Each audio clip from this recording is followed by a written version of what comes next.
Seguimos, las tardes son nuestras, 18:04 en toda la República Argentina. Les recordamos a los oyentes que voten a través de nuestras vías de comunicación, que son en Facebook, Las Tardes Son Nuestras, para lo cual ahora estamos transmitiendo en vivo. También tenemos Twitter y Instagram. En Twitter tenemos @LTSN Radio y en Snapchat @LTSN Radio. 2016, perdón. LTSN 2016 en Snapchat. Ahora vamos a subir un par de cositas en Snapchat mientras tenemos acá la columna de nuestro compañero. Y ahora sí, llegó el momento de hablar de qué no tengo ni idea. Usted sabe. No, en realidad esta columna iba a arrancar con una adivinanza para ver si sacan a ver de qué va, y a partir de eso empezamos con el tema. O sea, ¿sí? Si no le pegamos no hay columna. No, si le pegamos o no le pegamos igual hay columna. Ah, bueno, está bien. Bueno. La adivinanza dice así: un padre y su hijo iban en un coche. Tuvieron un accidente. El padre murió en el acto y el hijo quedó herido de gravedad. Lo ingresan en el hospital. Al verle, el jefe de departamento de cirugía dijo: yo no lo puedo operar si es mi hijo. ¿Cómo es posible esto? Para. ¿Cómo? Vuelvo a repetir. Por favor, un padre y un hijo van en un coche. Tienen un accidente. El padre muere en el acto y el hijo queda herido, entonces lo ingresan en el hospital. Cuando entra al hospital, el jefe del departamento de cirugía dice que no lo puede operar porque es su hijo. Estaba adoptado. Esa es, a ver, busquemos la forma más sencilla, otra opción. Esa es una. ¿Qué otra puede ser? ¿El padre es Doctor Strange? ¿Usted qué dice?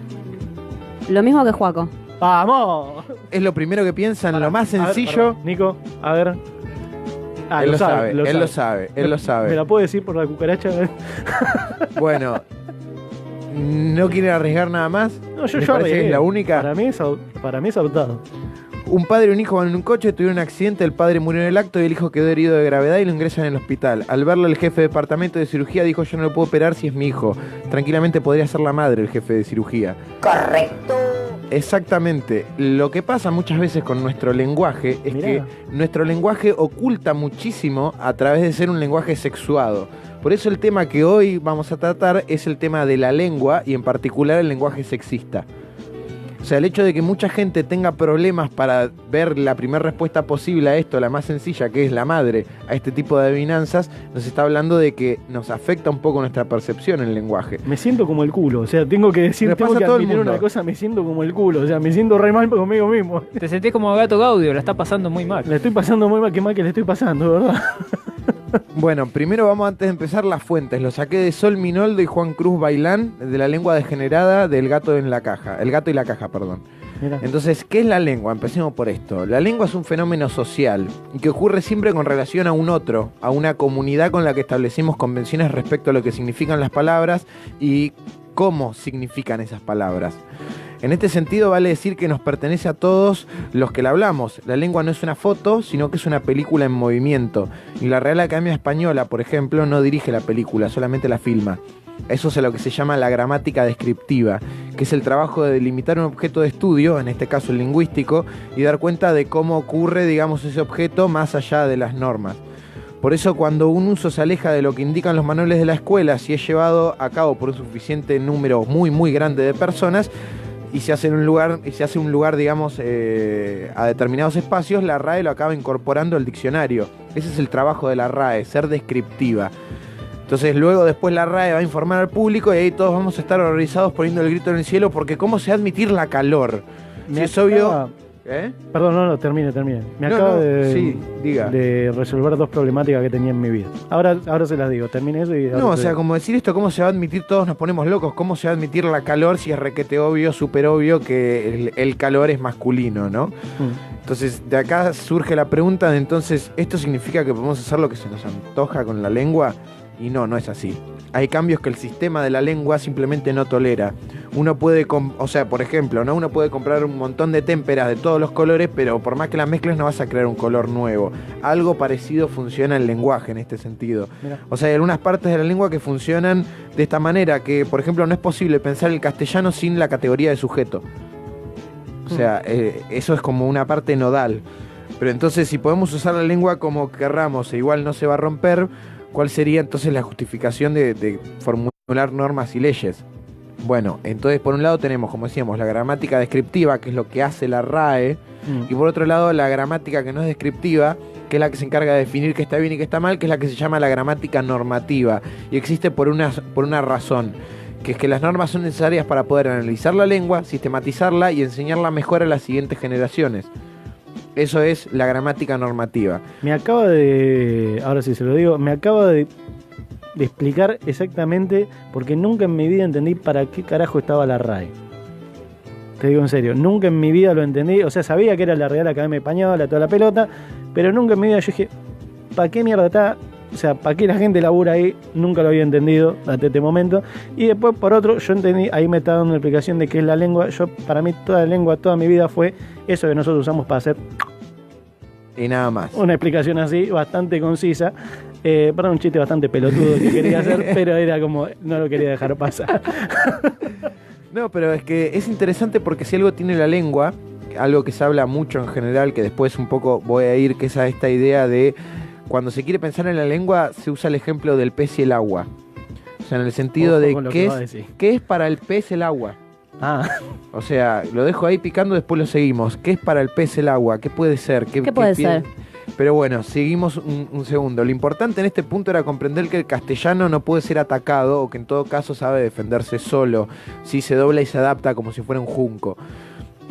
Porque está en permanente movimiento. O sea, cada generación cree que la lengua de sus padres es pura y pristina, mientras que la de sus hijos es una versión degenerada. Pero antes de hablar castellano rioplatense hablábamos otra variante del castellano moderno, y antes de eso hablábamos el castellano de Cervantes, y antes de eso las lenguas romances que se fermentaron con la resolución del Imperio Romano, y antes de eso el latín vulgar, y antes del latín vulgar estaban las lenguas indoeuropeas, y antes de eso andás a ver qué corno era lo que había, pero lo único que podemos saber a ciencia cierta es que la versión más pura, más pristina y más primigenia de cualquier lengua son los gruñidos apenas articulados en el fondo de una caverna. Así que no existe pureza en la lengua. Sí. Eso es lo más puro que podemos encontrar de cualquier lengua. Ahí está. Esto es como una explicación gráfica. Él va explicando la parte científica, yo explico la parte más coloquial, se podría decir. Como lo que es el tema de la red, no sé cómo explicarlo, pero la parte de la lengua sí ya lo expliqué. Ahora la parte de los gruñidos, ya ahí la vamos explicando. Vamos así. Y entonces la pregunta, o sea, sería ¿cuáles son las capacidades que tiene la lengua, no? Y una de las capacidades más poderosas que tiene la lengua, bueno, además de eso, es la capacidad de nombrar. Poner nombres, categorizar, implica ordenar y dividir. Y desde que nacemos, incluso antes, las personas somos divididas en varones y mujeres. Nos nombran en femenino o masculino. Se refieren a nosotros utilizando todos los adjetivos de un determinado género. Muchísimo antes de que nuestro cuerpo tenga cualquier tipo de posibilidad de asumir un rol reproductivo, aprendemos que es diferente ser varón o mujer y nos identificamos con los unos o las otras. Los nenes no lloran, las nenas no juegan a lo bestia ensuciándose todas. Para cuando podemos responder qué queremos ser cuando seamos grandes, nuestras preferencias, autoproyecciones y deseos ya tienen una enorme carga de los esquemas simbólicos que nos rodean. Entonces acá es donde está esta pregunta, ¿qué es el lenguaje sexista? Es nombrar ciertos roles y trabajos solo en masculino, referirse a la persona genérica como el hombre o identificar lo masculino con la humanidad. Usar las formas masculinas para referirse a ellos, pero también para referirse a todes, dejando las formas femeninas solo para ellas. Nombrar a las mujeres cuando se las nombra, siempre en segundo lugar. Entonces de acá sale que el principio de la forma gramatical masculina termina siendo el principio incluyente, engloba todo, y la femenina el excluyente, aquello que hay que nombrar específicamente, porque se marca la diferencia. Entonces, las indeseables consecuencias que esta desigualdad lingüística se traducen en lo que el sociólogo Bourdieu define como violencia simbólica. Y eso nos sirve para comprender uno de los mecanismos que perpetúa la relación de dominación masculina. La violencia simbólica tiene que ver con que nos pensemos a nosotros mismos, al mundo y en nuestra relación con él, con categorías de pensamiento que de algún modo nos son impuestas y que coinciden con las categorías que le dominader define y enuncia la realidad. O sea, el dominador o le dominader, sí, enuncia la realidad. Entonces, sí. ¿Le puedo hacer un paréntesis? Dime. No, me llamó la atención que usted está hablando en idioma inclusivo. La idea de esta columna era empezar en un inicio como tranquilamente estamos acostumbrados a tener la normalidad y después ir al idioma inclusivo para ver el choque de algo hecho a la mitad, a ver cómo va, pero muy perspicaz de su parte. Entonces, como decíamos, entonces Decíamos que entonces, de algún modo, son categorías que nos son impuestas y que coinciden con las categorías desde las que el dominador define y enuncia la realidad. Se produce a través de los caminos simbólicos de la comunicación y del conocimiento y consigue que la dominación sea naturalizada. Su poder reside precisamente en que es invisible. Y acá es donde estaba la pregunta que les hice sobre el pez y el agua. O sea, ¿qué es el agua para el pez? El ecosistema. Exactamente, es un ambiente que lo envuelve de manera constante, pero no siempre se puede ser consciente de ese entorno por su condición de permanente cotidianidad. Igual depende. ¿Depende de qué? Y para Juan Luis Guerra es otra cosa. O sea, que quisiera ser un pez para mojar mi nariz en tu pecera y termina... Y hacer burbujas de amor. Claro, bueno, ahí ya se va al carajo. O sea, es la práctica forma de decir... No sé Nah, por no lo qué. puedo decir al aire, pero... Por cualquier lado que lo pienses Bueno, queda mal eso. la Claro, verdad o que sea, es queda terrible. horrible, pero bueno. Pero bueno, entonces como decíamos, lo mismo nos pasa con el lenguaje y con la violencia simbólica. Se vuelven parte de la realidad y ni nos damos cuenta que están ahí. Entonces, la violencia simbólica de la que habla Bourdieu no es como a veces se malinterpreta una dimensión opuesta a la violencia física real y efectiva, sino que es en realidad un componente fundamental para que se reproduzca esa violencia. Digamos, para que se reproduzca también un sistema de dominio donde los dominades no disponen de otro instrumento de conocimiento que sea aquel que comparten con los dominadores, tanto para percibir la dominación como para imaginarse a sí mismos. O mejor dicho, para imaginar la relación que tienen con los dominadores. Ahí tenemos. Por ejemplo. Nos metemos en ambiente, por favor, ahí con la columna. Bueno, pero predisponen nuestra percepción. O sea, ese es el tema. O sea, la única herramienta que vos tenés para imaginarte a vos mismo pasa por, digamos, tener las mismas herramientas que tienen los dominadores. O sea, por tener las herramientas que generan ese sistema de opresión simbólica. Ahora, ¿por qué predispone nuestra percepción? Se supone que el género de una palabra, masculino o femenino, no siempre diferencia sexo. Lo hacen algunos sustantivos como señor y señora, perro y perra, carpintero y carpintera, y que remiten siempre a seres animados y sexuados. Pero en general, el género en la mayoría de las palabras no es algo que se agrega al significado, sino que es inherente a la palabra misma y sirve para diferenciar otras cosas. Por ejemplo, diferencia la tamaño en cuchillo y cuchilla, diferencia la planta del fruto en manzano y manzana, diferencia el individual del plural en leño y leña. En este caso se las considera palabras diferentes y no variaciones de la misma. Es la relación significado-significante. Básicamente, o sea, ahí cambia un poco, pero es interesante ver cómo no solamente es así en todas las palabras, sino que en algunos casos el género solo sirve para saber cómo usar las otras palabras que rodean y complementan a esa palabra. Por ejemplo, teléfono existe solo en masculino y no es posible decir teléfona, y sin embargo necesitamos ese masculino para saber decir que el teléfono es rojo y no roja. Yo se la puedo retrucar esa. A ver, ¿cómo Existe que? telefónica. Telefónica, sí, Ahí pero es una tenés. palabra distinta. Pero termina Ahora, con A. telefónica roja. Pero telefónica no es el teléfono, sino que es, Es por una ejemplo, la Pero empresa. red. Una empresa. ¿cuál es el símbolo de telefónica? Azul, ¿no es? No es un teléfono. Verde. Ahí está. Ah. Pero es telefónica. Sí, Pues Ahí es una está. empresa. pero ahí va, es una empresa. Apóyeme.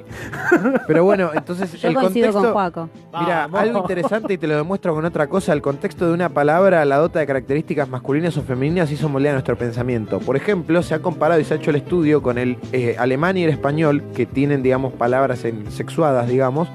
Y por ejemplo, en alemán la palabra llave es masculina. Entonces, los hablantes de ese idioma describieron, digamos, qué características podía tener la palabra llave, como duras, pesadas, metalizadas y útiles. Mientras que en español, llave es femenina, y por ejemplo, una de las valoraciones que se le da es que eran doradas, pequeñas, adorables, brillantes y minutas. Adorable. Sí, muchas veces por el hecho de pensarlo como pequeñitas, y en cambio en alemán no, se las pensaba de otra manera, y eso tiene que ver con el género de la palabra. Ahí tienen, perdón, voy a hacer un paréntesis en esta Sí. temática interesante. Ahí tienen para las mujeres que dicen que el tamaño no es importante. Bueno, ahí tenés, cuando es chiquitito es simpático.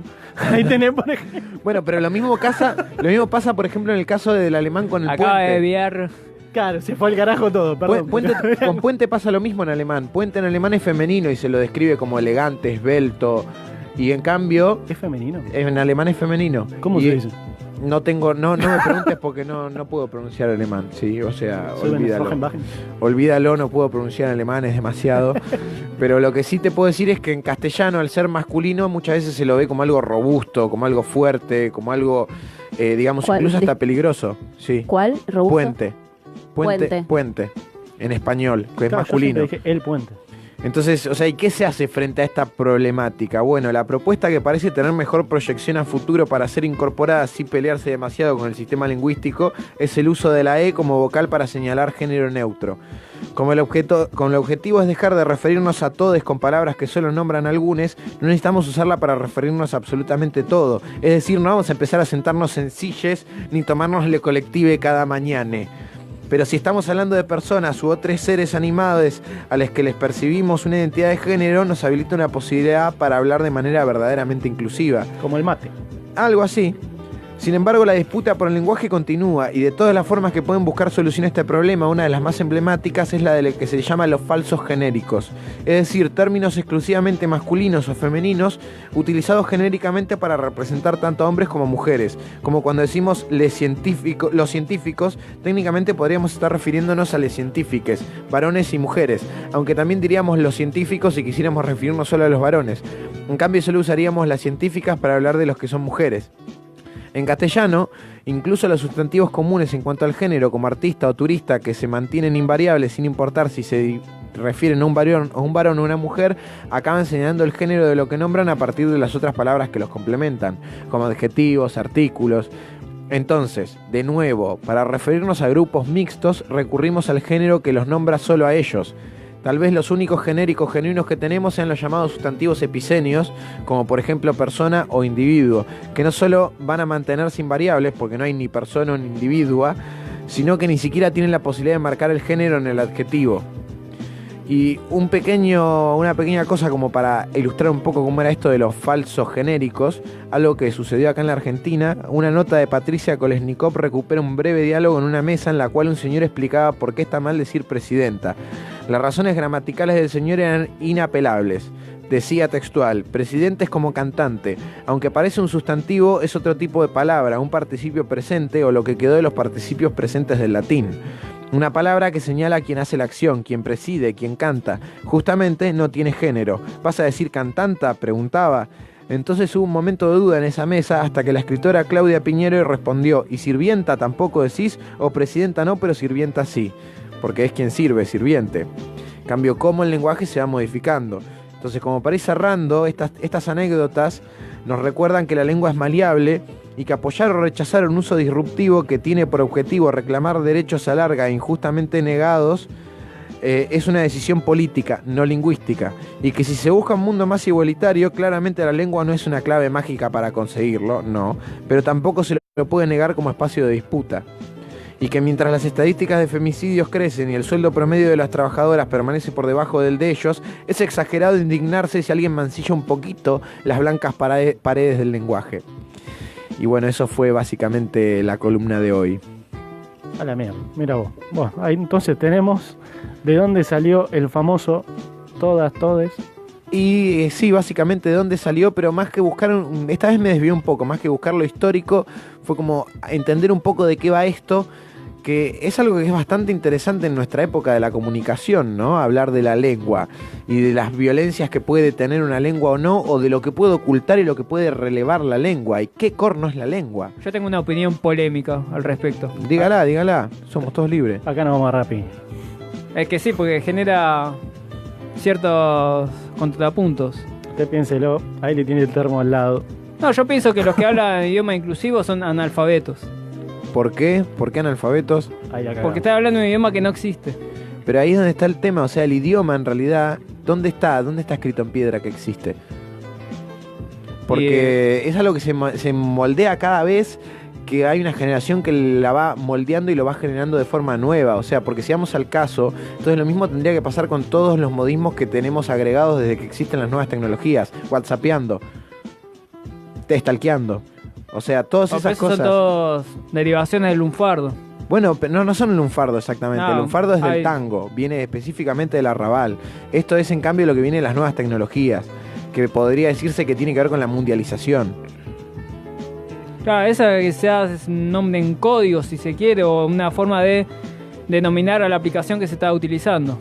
Sí, pero por ejemplo palabras que tienen que venir desde otros idiomas, como por ejemplo usamos la palabra look en castellano mucho. Entonces el tema es ese, en el idioma ahí es donde hay en gran parte aguas, que esto es algo que básicamente se ve mucho, ¿no? Entre lo que hay como dos formas de ver el lenguaje, dos grandes formas de verlo. Una que es como un código genético, o sea, como algo que está escrito de una determinada manera y que no se puede romper, y otra que plantea en realidad que en vez de más de ser un código genético es como una planta, que tiene sus hojas, que algunas de repente pasa un otoño y se caen y no vuelven a crecer y crecen otras nuevas. O sea, son dos formas de verlo.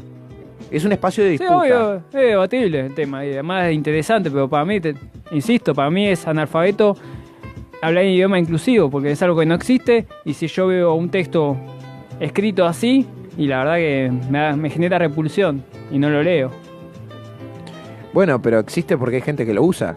O sea, la lengua existe mientras se use, no existe porque está guardada. ¿100 personas? Y no necesariamente 100 personas. O sea, por ejemplo, hay un montón de textos universitarios, como por ejemplo esto que he encontrado. Lo he sacado de un libro, por ejemplo, y si lo edita un libro y ese libro puede ser vendido, significa que hay un número suficiente como para ver un mercado. Y si hay un mercado, entonces no estamos hablando de 100 personas. O sea, depende mucho, claramente, y yo creo que estoy de acuerdo con esto que decíamos al final, la lengua es un espacio de disputa, así que está bueno poder poner contrapuntos. Obvio, para eso está el debate también, ¿no? Para intercambiar ideas, porque eso enriquece el conocimiento además. Y genera también, porque eso es la lengua, ¿no? Un combate de alguna manera por representar ciertas cosas y dejar de lado otras. O sea, la lengua es política. Es imposible que no tenga una forma de ver la vida. Porque es el método, la manera en que expresamos nuestra forma de ver la vida, nuestras posiciones, nuestras posturas, lo que queremos y lo que no queremos, lo que apoyamos y lo que no apoyamos. Entonces es interesante desmitificar la lengua como algo inocente. Ahí está. Bueno, como diría, para terminar con buena onda, como diría Axel, celebra la vida. Ahora sí, si les parece, vamos escuchando para que acá para el Lauti y todos acá en la mesa podemos escuchar un poquito del gordo de esta hermosa banda de la cual estuvimos hablando. Vamos a escuchar A Mi Favor, ¿le parece? Dale. Vámonos.